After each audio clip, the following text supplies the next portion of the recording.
అందరికీ నమస్కారం అండి. సూర్యారావుని చూడడం అదే మొదటిసారి. ఎలక్షన్ డ్యూటీలో అతని కింద నన్ను మొదటి పోలింగ్ ఆఫీసర్గా వేశారు. రెండవ ఎలక్షన్ క్లాసు ప్రారంభంలో నా పక్కన కూర్చున్న మాస్టర్ని అడిగాను. అతను సూర్యారావు దగ్గర సహాయునిగా పనిచేస్తున్నాడట.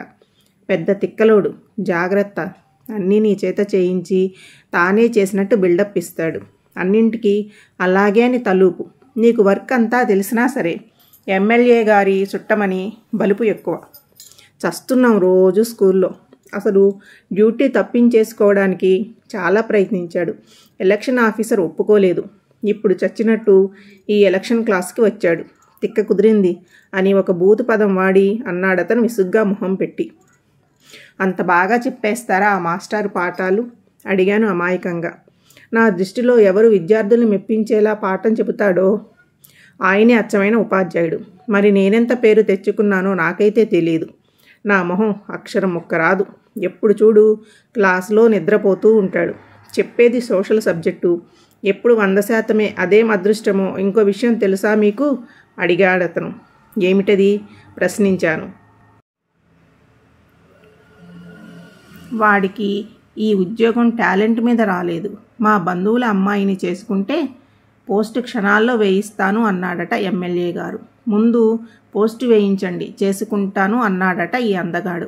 అతను పోస్టు వేయించాక 7వ నెల గర్భంతో ఉన్న ఒక అమ్మాయిని ఎమ్మెల్యే గారి దగ్గరికి తీసుకెళ్ళి, నేను ఈ అమ్మాయి ప్రేమించుకున్నాం, ఇప్పుడు ఈ అమ్మాయికి 7వ నెల, ఈ అమ్మాయికి అన్యాయం చేసి మీ అమ్మాయిని చేసుకోమంటే చేసుకుంటాను అన్నాడట. ఎమ్మెల్యేకి వీడి దెబ్బకి కళ్ళు తిరిగిపోయాయట. వేయించిన ప్రభుత్వ ఉద్యోగం ఎలా పీకించగలడు? కసిదీరా రౌడీలను పెట్టించి కొట్టిద్దామనుకున్నాడట. కులపెద్దలు అడ్డుపడి మనం కులపోడిని మనమే కొట్టుకుంటే ఎంత ప్రతిష్ట అని సవరదీసి ఆపారట. లేకపోతే ఇత్తడైపోయేది మీ గురువుగారికి అని పకపకా నవ్వాడతను. నా గురువేంటి? మీ ప్రధానోపాధ్యాయుడు కదా అన్నాను నేను. ఈ ఎలక్షన్ డ్యూటీ అయ్యేంత వరకు మీ గురువే అన్నాడతను మళ్ళీ నవ్వి. నేను నవ్వాను. కానీ మరో ఘోరం జరిగింది బాసు అన్నాడతను సీరియస్గా ముఖం పెట్టి. మళ్ళీ ఏమైంది? అడిగాను ఆతృతగా. ఇతను పెళ్లి చేసుకుంటాడని నమ్ముకున్న ఆ అమ్మాయి ఊరేసుకుని ఆత్మహత్య చేసుకుంది. నాకు మైండ్ బ్లాక్. ఎంత ఘోరం! ఎప్పటికైనా ఆ అమ్మాయి ఉసురు వాడికి తగలకపోదు అన్నాడతను. తప్పు అలా అనుకోవడం మనకెందుకు లేదు తేల్చేశాను నేను. కాపు క్లాసు పూర్తి అవ్వబోతుంటే ఏపీఓని కేటాయించారో మైకిలో చదివి వారిద్దరినీ కలుసుకుని ఫోన్ నెంబర్స్ పరస్పరం మార్చుకుని ఒకరికొకరు ఎలక్షన్స్ పరిసమాప్తమయ్యేంత వరకు సహకరించుకోవలసినదిగా అధికారులు ప్రకటించి అప్పటికి తాత్కాలికంగా చేతులు దులుపుకున్నారు. నా పక్కనున్న మాస్టారు, రండి మా వాడికి మిమ్మల్ని పరిచయం చేస్తాను అని తీసుకెళ్ళి పరిచయం చేశాడు. ఆహా, నువ్వేనటోయ్ పద్మరాజు అంటే? చాలా కష్టపడి పాఠాలు చెబుతావట, పిల్లల చేత మంచి యాక్టివిటీస్ చేయిస్తావట, మంచి కథా రచయితవటగా. నీ వంటి వాడు తోడుగా ఉంటే నా లాంటి వాళ్ళు హాయిగా తన్ని పెట్టుకుని పడుకోవచ్చు. నా ఫోన్ నెంబర్ నోట్ చేసుకో అని తనది చెప్పి నాది తీసుకున్నాడు. అతని అసిస్టెంట్ చెప్పింది నిజమే. ఎలక్షన్ వర్క్ అంతా నా చేత చేయించి నాకు తన వర్క్ అంతా నేర్పించి చేయించుకున్నట్టు తెలిసిన వారందరికీ చెప్పాడు. నేను నవ్వుకున్నాను. విడిపోయేటప్పుడు అన్నాడు, ఈ మండలంలో వేరే వేరే చోట్ల పనిచేస్తున్నా ఉండేది టౌన్లో కాబట్టి కలుసుకుంటూ ఉందాంలే. సరే సార్ అన్నాను నేను.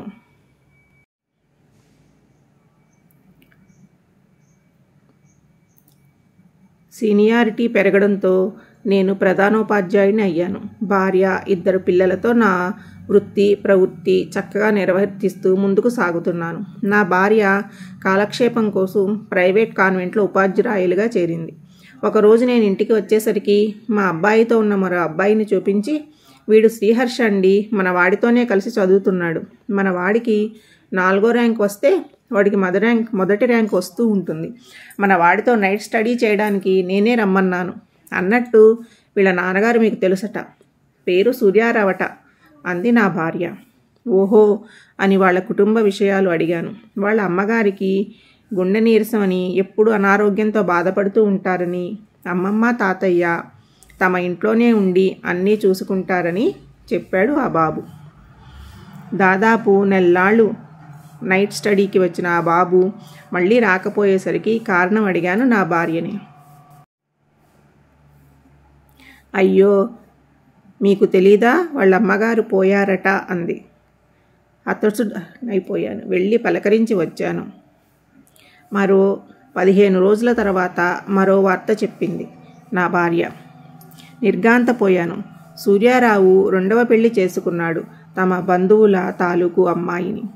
బజార్లో కనిపించినప్పుడు కంగ్రాట్స్ చెప్పాను. అతను ఏదో చెప్పబోయి వెళ్ళిపోయాడు.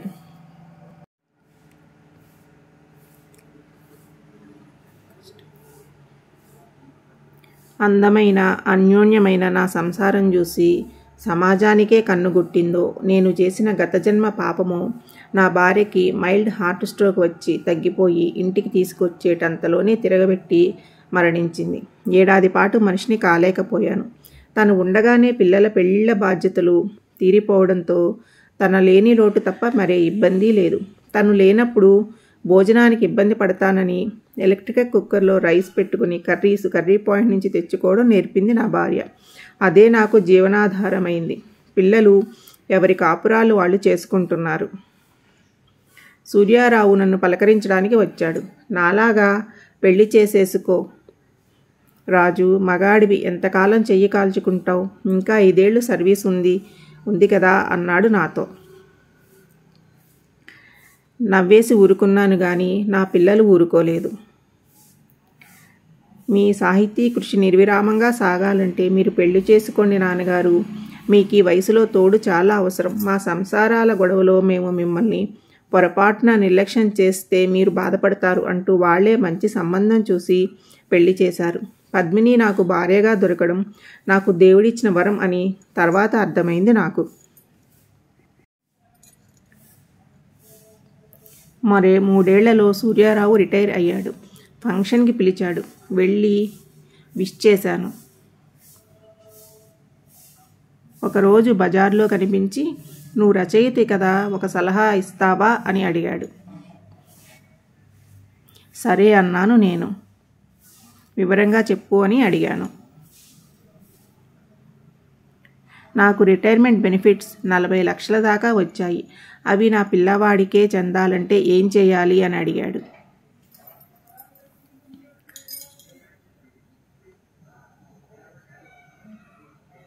అది నా కష్టార్జితం, నా పిల్లవాడికే ఇస్తాను అని చెప్పండి అన్నాను.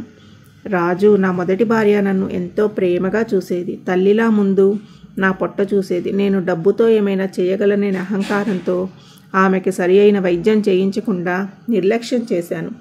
ఆమె పోయాక నా కన్న తల్లిదండ్రులు, అన్నదమ్ములు అంతా ఆమె చావుకి నువ్వే కారణం అంటూ నన్ను వెలివేశారు. పెద్ద కార్యం అయ్యాక ఒక్కరూ నా మొహం చూడలేదు. వాళ్ళ ఇళ్ళకి వెళ్తే ముఖాన తలుపేసుకున్నారు. ఈ ప్రపంచంలో ఆకలి బాధను మించిన బాధ మరేదీ లేదు రాజు. నాకు వంట రాదు. నాకు ఆస్మా ఉంది. బయట తినలేను, పడదు. అన్నం పెట్టే దిక్కులేక దూరపు బంధువుల సహకారంతో 2వ పెళ్లి చేసుకున్నాను. పెళ్లికి ముందే నా పిల్లవాడికి నా ఆస్తంతా ఇచ్చేశాను. నా కొడుకు మంచివాడే, నా దగ్గరే ఉండు నాన్న అంటాడు. కానీ నా కోడలు వాడు ఆఫీస్కి వెళ్ళిపోయాక ఎప్పుడు వెళ్తారు మామయ్య అని అడిగేది. ఏ ముఖం పెట్టుకుని ఉండను చెప్పు. ఈ 2వ ఆవిడకు ఒక కొడుకు ఉన్నాడు. ఇప్పుడు వచ్చే 40 లక్షలలో 20 తన పేర పెట్టాలట. నామిని తన కొడుకును పెట్టాలట. మిగతా 20 మా ఇద్దరి పేర జాయింట్గా పెట్టి ఎవరు ముందు పోయినా మిగతా వారు పిల్లలిద్దరికీ చెరొక 10 లక్షలు ఇవ్వాలట. ఇది న్యాయంగా ఉందా చెప్పు. సూర్యారావు కళ్ళల్లో గిర్రున నీళ్లు తిరిగి మాసిపోయిన గొడ్డంలోకి ఇంకిపోయాయి. ఇది అన్యాయం, మీరు ఒప్పుకోకండి సార్ అన్నాను సీరియస్గా. అలా చేస్తే ఇంకా నాకు ఈ అన్నం కూడా దొరకదు రాజు అని కళ్ళు తుడుచుకుంటూ వెళ్ళిపోయాడు. నా గుండెలు ఎవరో పిండేసినట్టయింది. ఎలక్షన్ క్లాసు నాడు వాళ్ళ అసిస్టెంట్ అన్న మాటలు నాకు గుర్తొచ్చాయి. ఎప్పటికైనా ఆ అమ్మాయి ఊసురు వాడికి తగలకపోదు అన్న మాటలు.